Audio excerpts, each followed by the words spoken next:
The smell of scorched metal lingered on the bridge of the Sovereign Blade, one of the Empire's flagship dreadnoughts, freshly returned from another planetary cleansing. Admiral Kalax Utrov reclined in his command throne, one leg lazily slung over the armrest, golden armor glinting beneath the sterile lights. Around him, his officers moved with the self-assurance of creatures who hadn't known real fear in decades. A hologram of the latest conquest spun lazily before them. Cradle 9, another human colony turned tomb. The planet had offered no resistance, its orbital cannons dry, its defense matrix, if it had ever existed, silent. Another one for the archives, drawled Subcommander Elveth, eyes half-lidded. They didn't even scream. They stopped screaming years ago, Kalax said, sipping from a thin crystal of Athurian wine. The ones left are ghosts waiting for graves. The bridge chuckled. Someone piped in the anthem of Imperial expansion, a low, percussive beat that always played a bit too slowly to rouse excitement anymore. Victory had become routine, and routine was boring. Across the main holodable, a star map lit up. The human frontier was shrinking, dozens of pale blue lights blinking out, sector by sector. The outer colonies had fallen like frostbitten leaves. The inner systems, barely worth noting. You know what I miss? Kalax mused, leaning forward. Resistance. Courage. Something to crush that actually pushes back. Earth, perhaps? Elveth suggested, smirking. Laughter rippled. Even the bridge AI flickered with amusement. Earth is ceremonial, said a junior strategist. Outdated tech. Cultural relic. The humans are retreating from it themselves. It's the last candle in a dead cathedral. Kalax turned, eyebrow raised. You say it like that isn't the perfect place to make an example. No one objected. Not seriously. A few raised concerns, logistics, proximity to other galactic powers, strategic redundancy, but they were swatted down by ego, not logic. The command chamber of the Sovereign Blade was not a place where caution was fashionable. Within minutes, orders were drafted. 3 fleets, 17 dreadnoughts, 30 assault carriers, a contingent of Veth-class ground deployers. The plan was elegant in its arrogance. Descend on Earth, raise its defense grid, publicly execute any surviving officials, then transmit the footage to every human system still flickering. In the days that followed, the fleet converged at the edge of the solar system like a continent of iron. Earth's long-range sensors, still relying on ancient gravimetric arrays, didn't react. The outer defense buoys, rusted, blind, unresponsive, drifted through space like forgotten toys. No interceptors launched. No warning signals. Just silence. It's pathetic, Elveth said as the fleet breached the Kuiper edge. It's like invading a museum. Kalax didn't answer. He was watching Earth spin in the distance, its blue surface half-shadowed, ancient cloud patterns drifting like ghosts. He felt something, not hesitation but interest, as if he were finally waking up after a long sleep. The first wave hit the moon base. No resistance. Automated systems pinged once, then collapsed. An orbital tower crumbled with theatrical flair. Earth's planetary shield didn't even attempt to rise. The fleet slipped into low orbit like sharks beneath an ice sheet. Deploy ground forces, Kalax ordered. Make it clean. Shuttles rained down over major cities. No response. No jamming fields. No missiles. The cities were, still, deserted. Rooftops littered with solar panels. Civilian transports parked in street. Only the wind moved. A few soldiers muttered about trap. The veterans scoffed. Humans always die running, said one. They're just doing it earlier now. The first real moment of unease came not from the planet, but from the stars. An alert flashed across the dreadnought's main sensor array. Faint. Fuzzy. An energy spike, barely measurable, but... there. Location. Kalax snapped. Just above the equator. Geosynchronous orbit. But sir, it doesn't match anything. Not ours. Not theirs. Not anyone's. A visual feed stabilized. There, suspended in the void like a wound in space, hung a ship. No, not a ship. A monolith. Black as void, matte-surfaced, shaped like nothing they had seen. No engines, no ports, no light. It didn't emit any known signal, but data jittered around it like it was warping the local laws of physics. Is that human? Elveth asked, voice quieter now. The AI scanned. Unidentifiable. Mass, 0. Reading error. Energy output. Negligible. No life signs. Looks like junk, Calyx said, though the words stuck in his throat. The monolith twitched. No, not movement. Position shift. It had jumped, instantly, from one coordinate to another, skipping space like a skipped beat. Every sensor alarm screamed. Hold fire, Calyx barked. Send a probe. Slow approach. The probe launched, lights blinking. It coasted toward the object with methodical slowness. The bridge watched in tense silence. At exactly 20 kilometers from the object, the probe vanished. Not exploded. Not vaporized. It was simply gone, the stream cut like scissors through silk. Elveth exhaled sharply. Sir, Shields up. Lock weapons. Form a perimeter. Before the order could echo, the monolith flared. No light. No beam. No heat. Just change. The Imperial Dreadnought spearfall, second only to the Sovereign blade, folded in on itself, like paper caught in a vortex. One moment it floated confidently above Earth. The next, it was a swirling knot of metal, glowing and pulsing, then, nothing. No debris. No explosion. Just erasure. The silence on the bridge was thunderous. Calyx stood slowly. That wasn't a weapon, he whispered. That was a message. The monolith shifted again. Closer now. It didn't thrust or drift. It arrived. An absurd proximity. The bridge's walls groaned. Systems blinked out. Static filled the air like a presence. Then audio. Human voice. Calm. Male. Unfamiliar, but clear. This planet is under protection. Leave. No emotion. No demand. Just truth, spoken like an equation. Who is this? Calyx demanded, gripping the console. You don't understand what you've awakened, the voice said. But you will. Then the monolith rotated. Not physically, its structure reconfigured. The Sovereign Blade's AI screamed. Quantum distortion rising. Internal time displacement. Gravitational. Reality tilted. The bridge lights failed. Then, a blast. Not felt, not heard, understood.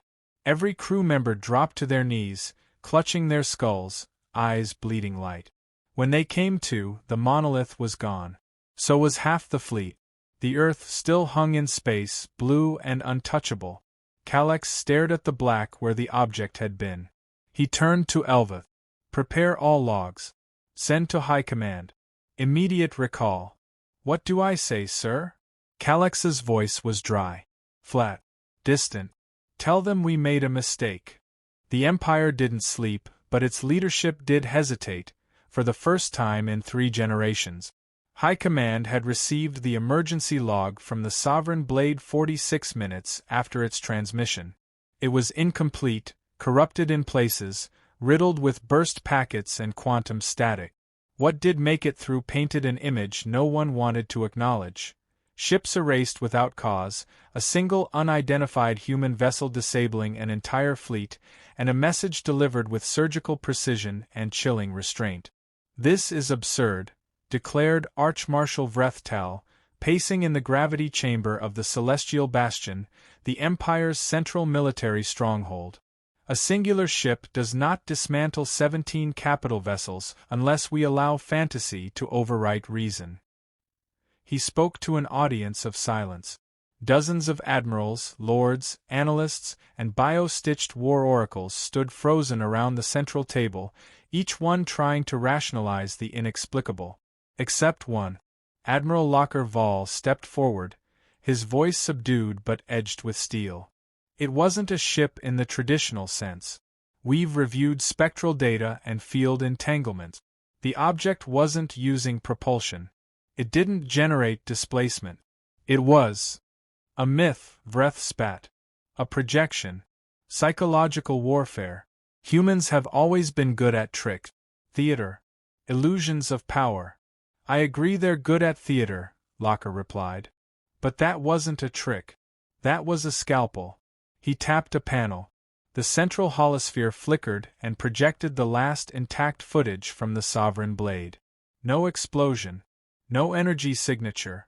Just the spear fall collapsing into itself like a dying thought, its mass warping beyond physical law. The silence that followed was no longer skeptical. Even our wormhole drives require gravitational echo, Locker continued. This thing bypassed everything. It moved in ways our physics can't account for. And it spoke. To deliver a threat? Vreth mocked. Locker met his gaze. To deliver a warning. The chamber froze. Locker broke the silence, walking slowly around the holosphere. You've forgotten what they are. I haven't. I studied Earth's military history during my time at the outer observatories. They've been fighting since before they had wheels. Before they had writing. Their wars never ended, just changed form. That was millennia ago. They're fractured now. No, Locker said quietly. They've been pretending. He activated a sequence of ancient recordings, archival recon footage stolen from early contacts when humanity first reached beyond its moon. The room watched as old Earth nations destroyed one another with fire, steel, ideology, and silence. Cities incinerated in mushroom clouds. Civil wars waged with knives and satellite. Drone armies guided by emotionless teens. Cyber strikes that unmade economies. Cold decisions carried out with numb precision. Locker's voice turned low. They kill with creativity. And when they run out of weapons, they make new ones out of what they have left. Fear, desperation, sacrifice. You think that ship we saw was power? That was patience. Across the room, the youngest commanders looked visibly shaken. The older ones clung to bravado like armor. So, Vreth said slowly, carefully, what would you suggest, Admiral? That we surrender to superstition? I suggest, Locker answered, that we stop treating them like prey. The Council did not listen. Not truly. They voted to escalate instead. Within 12 hours, a second wave was dispatched. Not to Earth, that was now considered too volatile, but to the neighboring colonies that still showed human activity. 30 systems, picked clean of life in less than a cycle. No resistance. No transmissions. Just emptiness. But the warships didn't return. None of them. No wreckage. No messages. No distress calls. It was as though the void had swallowed them whole. On the 5th day, the Empire's eastern flank began to flicker. Station reports arrived via back-channel quantum relays.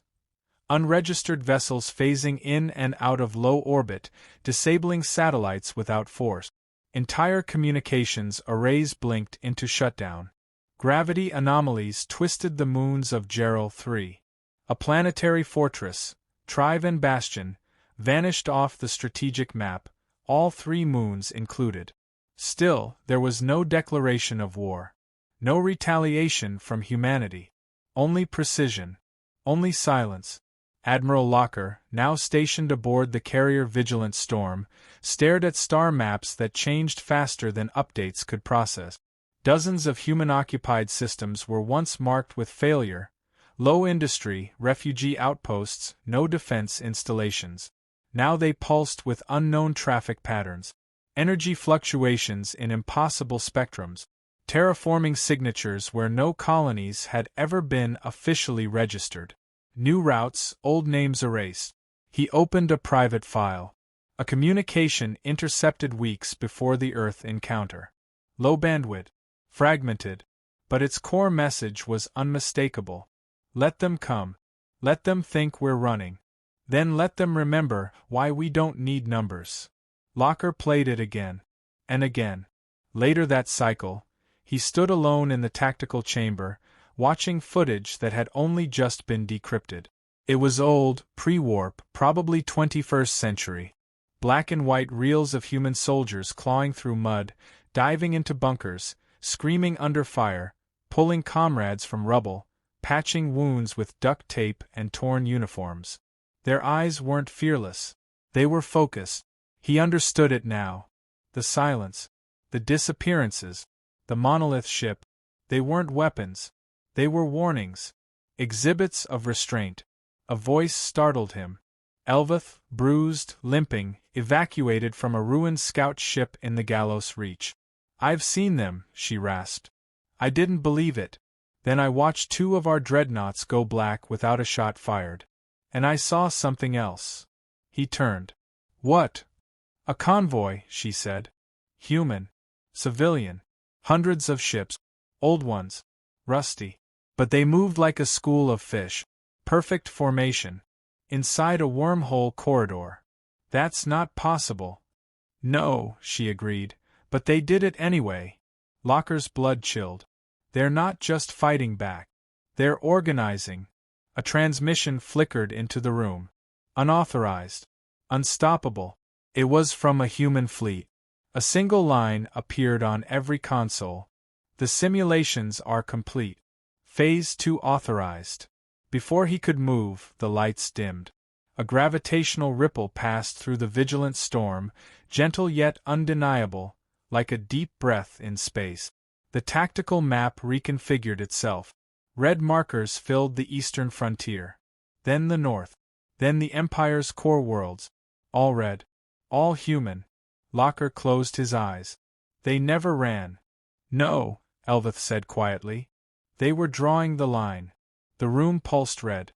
The final message blinked once more. Phase 2 authorized. The Empire would not realize for another 5 hours that 8 of its key defensive sectors no longer existed. They weren't destroyed. They were simply absent. As if someone had erased them from reality, not as an act of violence, but as a quiet demonstration. The Imperial Chamber's walls were built to suppress sound, yet the silence that filled it now was suffocating. Grand Strategist Razek of the Inner Core stood rigid, eyes locked on the central display where star systems once loyal to the Empire now blinked red or, worse, refused to register at all. Sector after sector had gone dark.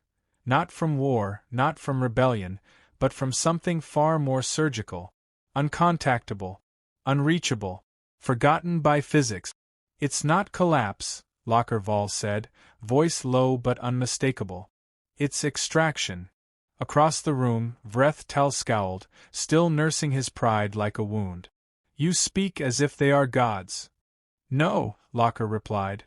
"Just human. Which is worse." The council chamber buzzed with tension. Half the gathered commanders wanted to retaliate with full-scale strikes, glass the human systems, burn whatever was left. The others, the quieter ones, said nothing. But they didn't move to leave either. The Empire had never known internal disagreement. Not on war. Not until now. "What do you propose?" Razek demanded. "Surrender? To an enemy who won't even speak with us." "They did speak," Locker said. "Twice. You just didn't understand the language." At that, the floor shuddered. For a moment, everyone thought it was an illusion. A tremor in their own minds. But then the chamber lights flickered, actual gravity displacement. Deep. Planetary. Alarms followed half a second later. Capital sensors report multiple trans-dimensional incursions within system perimeter. The aide's voice faltered, then stopped entirely as the holoscreen flickered to life. 4 human ships now hovered in high orbit above the Imperial throne world. But they weren't ships in the conventional sense. They didn't radiate heat, didn't pulse with reactor signatures. They resembled obsidian sculptures, each one rotating on slow, impossible axes, distorting the stars behind them like fractured mirrors. No weapons discharged. No commands issued. Just presence. "This is it," Elvath whispered beside Locker. "This is how they announce an empire's death." The Emperor's command fleet scrambled in defense, but targeting systems failed midlock. Missiles fell inert. Fighters veered off course without explanation. Entire targeting protocols simply shut down, like the human ships had rewritten what target meant. Then came the ripple. Across the capital's night sky, all satellites went dark in a single heartbeat. It was not an attack. It was subtraction. Humanity's war doctrine had evolved past conquest. They weren't invading, they were isolating. Removing the empire from relevance, one frequency, one dimension at a time. But Locker knew what would come next. They'd strike. Not the heart. The arteries. Within hours, dozens of secondary systems, logistics hubs, fuel networks, AI nests, reported internal sabotage. Wormhole links twisted into recursive loop. Mining platforms disappeared with all crew aboard. Artificial suns were extinguished. Entire information networks overwritten with a single sentence. You should have stayed curious. It was more than warfare. It was philosophy. Humans had become something else, less a species than a system of thought. An equation. And the Empire had miscalculated. Desperation began to bloom. A fleet of 75 Imperial warships converged on Wormhole 6, the Empire's most fortified stronghold outside the core. Triple-shielded, built into the crust of a moonless gas giant, surrounded by storm-hardened defenses, it had never been breached. Locker and Elveth were sent there, exiled by frightened leaders who wanted their pessimism off-world. They arrived 12 hours before Wormhole 6 vanished from the map. No warning. No battle. Just black.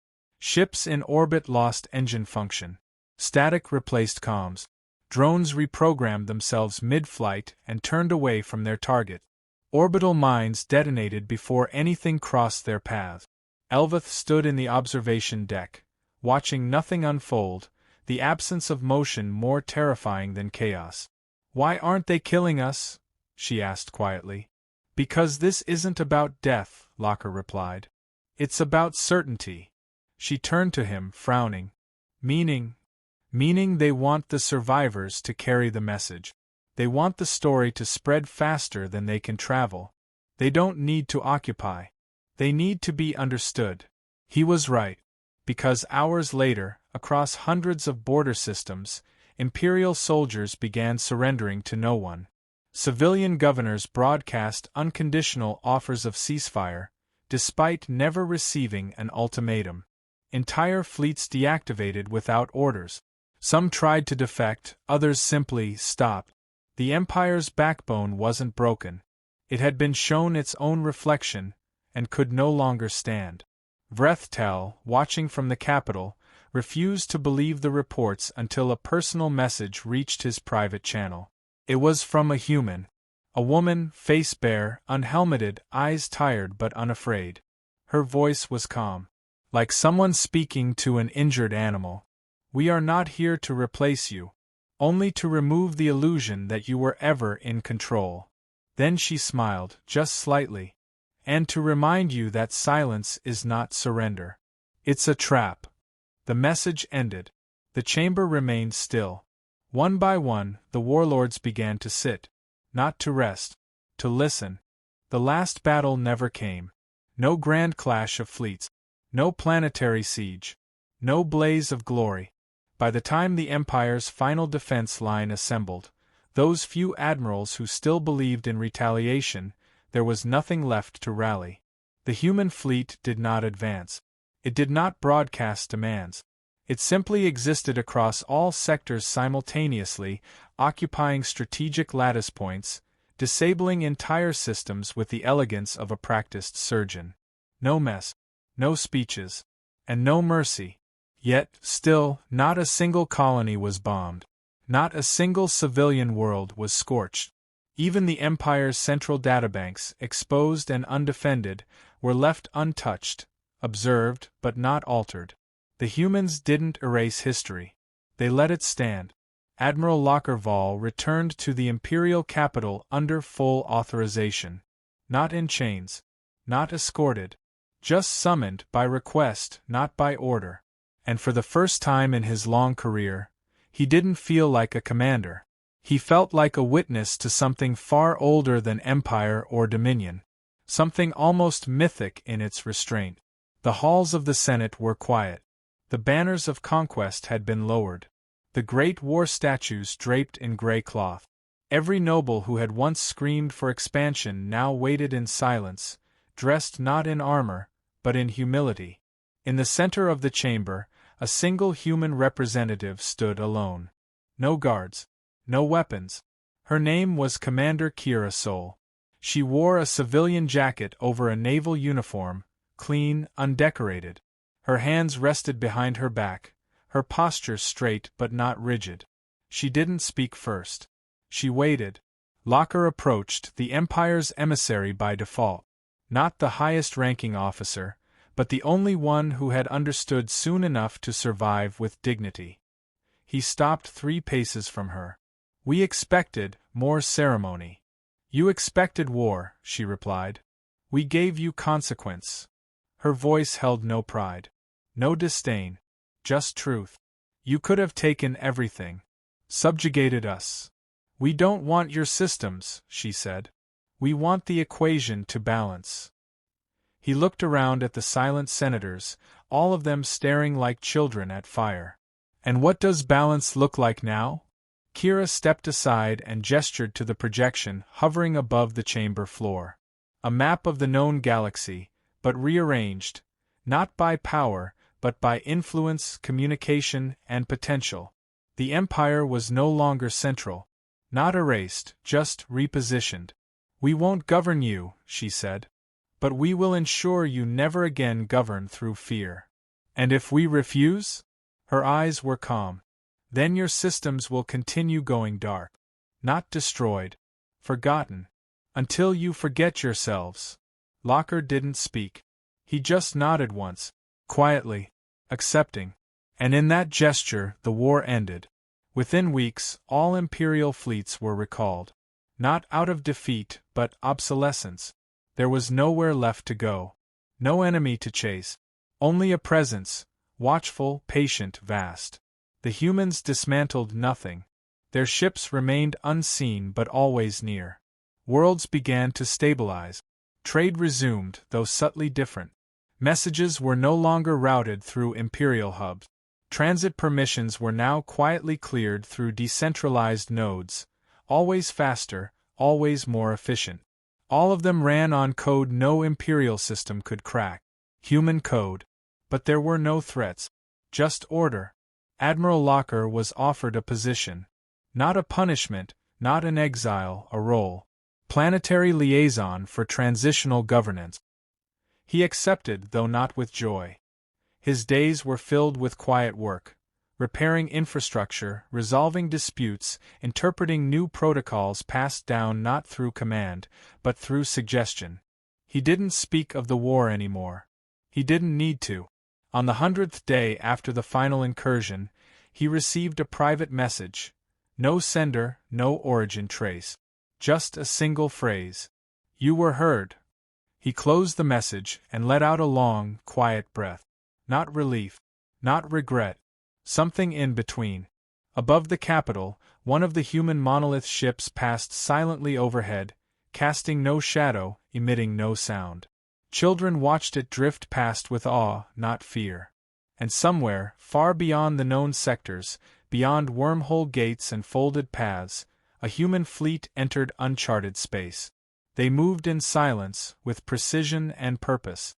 A small ship at the lead sent out a pulse, soft, exploratory. "New system scanned," came the AI report. A voice responded from the bridge, calm and measured.